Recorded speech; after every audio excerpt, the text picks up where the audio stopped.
Eu sou humano e, portanto, nada do que é humano me é estranho. Assim falava o poeta e dramaturgo romano Terêncio, e assim falo eu, Flávio Ricardo Vassoler, escritor, professor e youtuber. E hoje, em mais uma resenha de livro aqui do meu canal do YouTube, eu trago para vocês uma discussão a respeito de uma das obras mais importantes da filosofia política aqui no Ocidente. O livro O Leviatã, obra de 1651, de autoria do filósofo inglês Thomas Hobbes. A gente vai ver como Hobbes, defensor do absolutismo monárquico, é um dos pais da dimensão de contratualismo social. E também como Thomas Hobbes pode ser tido como um dos grandes ideólogos da natureza humana burguesa, egoísta, malévola, de propensões à violência, se não for refreada justamente pelo contrato social forjado para alicerçar o monarca, aquele que salvaguarda as instituições do estado de natureza, em que o homem é o lobo do homem. Eu já vou começar a falar com vocês sobre O Leviatã, obra clássica de Thomas Hobbes. Mas antes, eu quero conversar com você que está assistindo a esta resenha. Se você está chegando ao canal pela primeira vez, seja muito bem-vindo e bem-vindo. Eu peço que você se inscreva aqui no canal, toque a sinetinha para poder receber as notificações, e se, ao fim dessa resenha, você gostar do conteúdo da discussão, dê um like no vídeo, curta o vídeo, dissemine esse vídeo pelas redes sociais para que nós possamos chegar cada vez mais e mais pessoas. Tudo bem? Então vamos lá, gente. O Leviatã, obra clássica do filósofo inglês Thomas Hobbes, publicada em 1651. Bom, essa obra é tão importante para a filosofia política que quando houver aqui a resenha sobre o contrato social do filósofo franco-suíço Jean-Jacques Rousseau, eu até vou deixar para vocês, na ocasião, o link para a resenha sobre o contrato, sobre o Leviatã do Hobbes, para vocês compreenderem o seguinte: Rousseau, em seu contrato social, traz uma resposta política e de natureza humana a Thomas Hobbes. Por quê? Se para Rousseau o homem e a mulher são bons e a sociedade, o implemento da propriedade privada, os corrompem, para Thomas Hobbes o estado de natureza do homem e da mulher é um estado de pura violência. É um estado em que os instintos, o ego mais primitivos preponderam. Nada pode conter a torrente do caos para Thomas Hobbes. E os exemplos dele, retirados do cotidiano, são profundamente trágicos e por vezes recorrentes. Ele vai dizer, por exemplo, que se nós observarmos o homem e a mulher na sua intimidade, nós vamos ver que até mesmo dentro de casa, o homem e a mulher guardam o dinheiro, escondem o dinheiro. De quem? Dos entes mais queridos. Como se na verdade suspeitassem de tudo e de todos, e até de si próprios. É importante dizer que para Thomas Hobbes, o estado de natureza, o estado primitivo, implica sempre a lei do mais forte, a lei do mais esperto, um caos completo, uma dimensão de que não há regramento a não ser a força, a não ser a arbitrariedade, a não ser aquele que para o Hobbes era o afeto mais importante e constitutivo do ser humano, o egoísmo. O estado de natureza apresenta para o Hobbes aquilo que é a quintessência da liberdade, ou seja, o exercício da violência e do próprio desejo. Então vocês poderiam me perguntar: ora, Flávio, se o Hobbes está dizendo que o homem e a mulher são essencialmente, ontologicamente egoístas, por que eles concordaram na formação da sociedade como um constrangimento, como uma série de cadeias de constrangimento à realização de seus desejos mais instintuais? Pelo seguinte, no estado de natureza, contingencialmente eu posso me dar bem, eu posso ter a realização do meu desejo, mas eu estou sempre premido, eu me sinto sempre temerário diante da possibilidade de que alguém que eventualmente seja mais fraco do que eu se una em bando, em grupo, e venha me tolher. Então, a dimensão do indivíduo, a dimensão da solidão, está sempre achacada, solapada pela possibilidade de bandos se formarem e o caos reinar para sempre. Então, vai argumentar Thomas Hobbes que a passagem do estado de natureza para o estado de sociedade por meio do contrato social implica que o homem e a mulher, egoístas por excelência para Thomas Hobbes, aceitam coletivamente abrir mão de parte de sua liberdade em prol do estabelecimento da segurança. Então vejam, o contrato social para o Hobbes é constrangedor, castrador em relação à liberdade original. Por quê? Porque o implemento da segurança dá a medida para o bem maior do ser humano, que é a própria vida. No estado de natureza, não há garantia de que uma pessoa não poderá ser morta. Já em sociedade, já por meio do contrato social, o estado de natureza é achacado, ele vai sofrer restrições para que as pessoas tenham que balizar o seu egoísmo até determinados limites. Por quê? A garantia de paz, de pacificação do egoísmo e dos conflitos humanos é o caráter primordial pelo qual os seres humanos aceitaram o contrato social. E para o Hobbes, toda essa resultante de pacificação é vertida em função do soberano. Aliás, se vocês procurarem na internet, eu vou deixar até links para vocês aqui embaixo desse vídeo. Se vocês procurarem figuras e fotos da capa original de O Leviatã, inclusive o Departamento de Ciência Política da Universidade de São Paulo, da Faculdade de Filosofia, Letras e Ciências Humanas da USP, onde eu estudei, tinha inclusive o símbolo, essa capa do Leviatã como símbolo do departamento. Se vocês perceberem, Leviatã, o título do livro do Hobbes remonta a um monstro bíblico do Velho Testamento.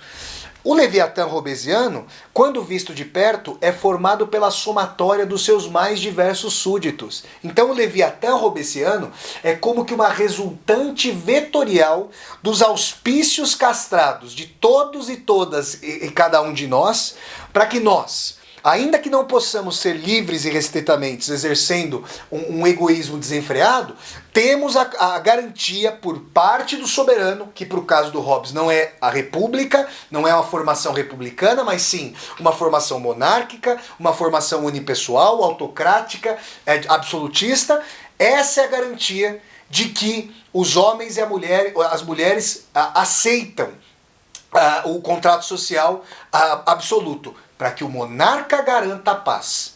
Hobbes não aceita que o monarca seja questionado em nenhuma medida. Vale lembrar que, como teórico do absolutismo monárquico, o Thomas Hobbes estava transpassado por uma época que considerava que os monarcas europeus eram emanações da própria divindade, né? Então é importante dizer isso. Mas Hobbes aceitava uma única possibilidade mediante a qual o contrato social poderia ser suspenso, poderia ser quitado e a figura do monarca viria a ser questionada. Se o monarca não conseguisse garantir a paz, se ele não conseguisse garantir o fluxo regular cotidiano do egoísmo dentro de marcos legais, para instilar então a guerra, a população que havia pactuado para gerar ali o contrato social poderia então, nessa condição, derrubar o monarca. Por quê? Porque se não fosse possível essa dimensão, o estado de natureza a ser evitado a todo custo por causa da dimensão de sua lei do mais forte, da arbitrariedade, do caos, da guerra posta, o estado de natureza viria a reinar ainda uma vez. Então, ou o rei conseguia reinar por sobre os escombros da antiga belicosidade do estado de natureza, estabelecia a paz com seu cetro, com a sua figura de força, ou então o contrato social poderia ser não só esgarçado, como também rompido.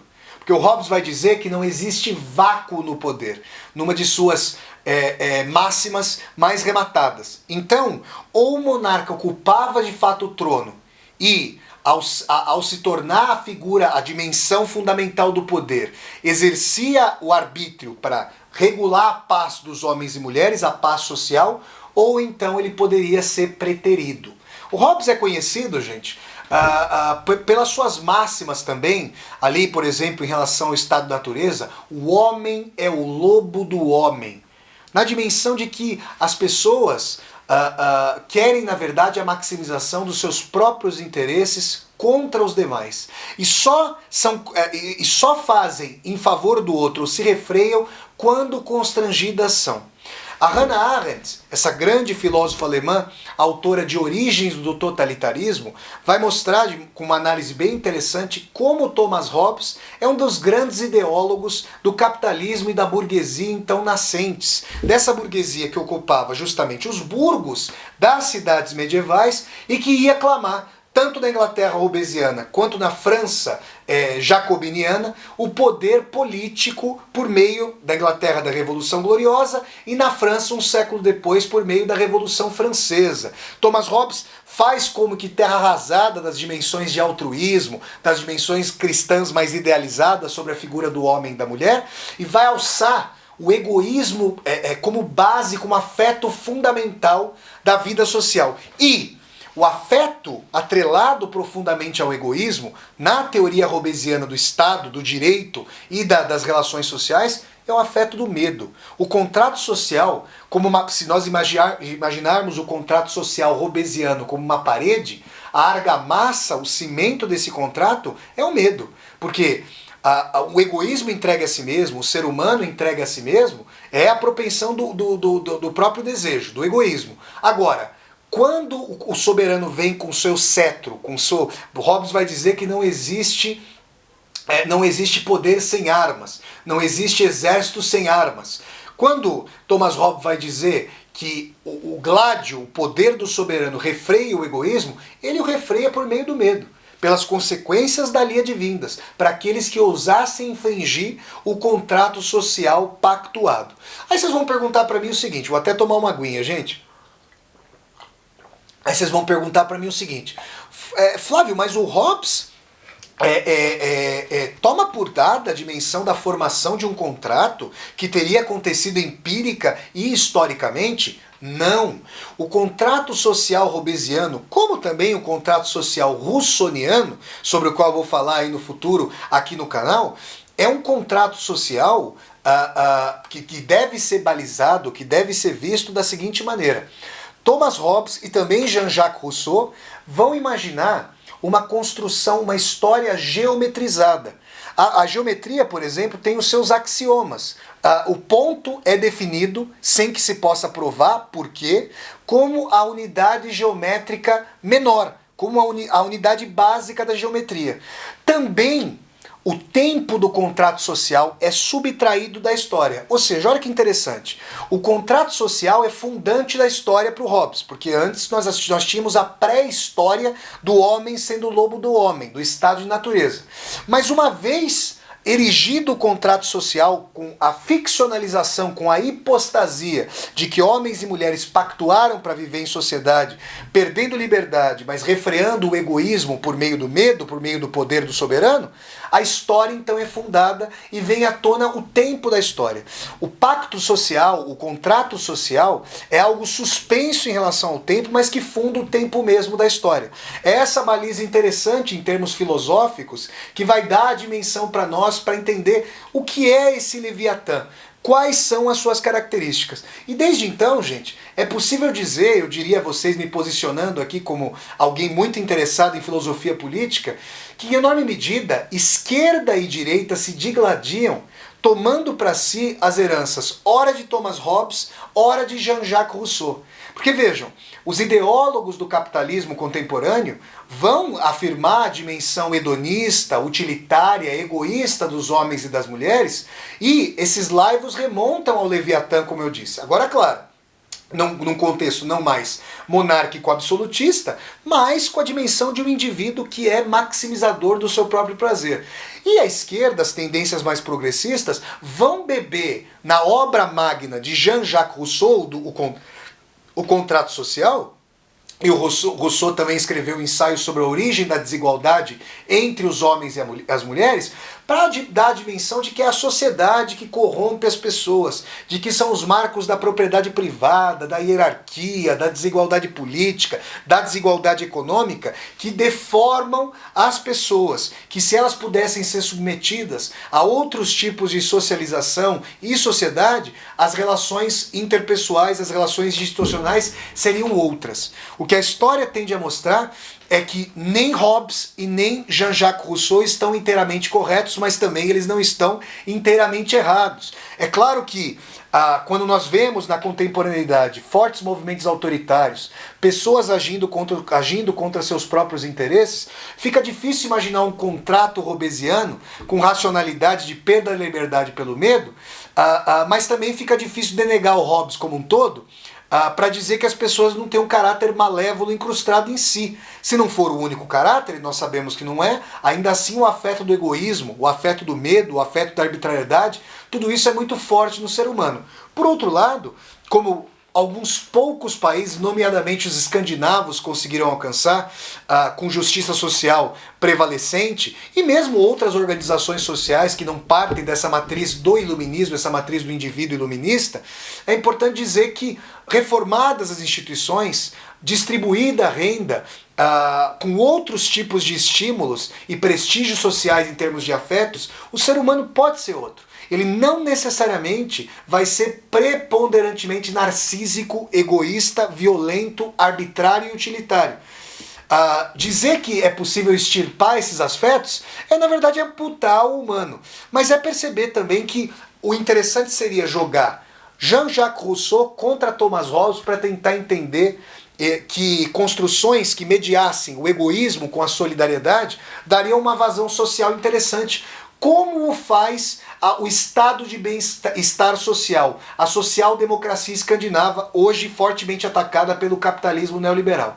Então, pessoal, numa síntese, Thomas Hobbes deve ser entendido não apenas como defensor do absolutismo monárquico, posto em seu tempo, mas também como um ideólogo, um precursor dos valores do individualismo capitalista, do individualismo burguês, ainda que colocasse as bases para um refreamento. Para ele, esse refreamento só seria negativo. O homem e a mulher entregues a si mesmos seriam seres altamente hedonistas, narcísicos, compulsivos ao próprio desejo e ao soterramento de outrem, se não forem se não forem constrangidos a pensar socialmente, a agir socialmente pelo medo da represália. É assim que, para Thomas Hobbes, a vida social deve ser embasada pela lei de Talião. Tal crime, tal pena, ou tal desejo, tal constrangimento, para que a vida social possa acontecer. Pessoal, essa foi a resenha da obra clássica do filósofo inglês Thomas Hobbes, O Leviatã, livro de 1651.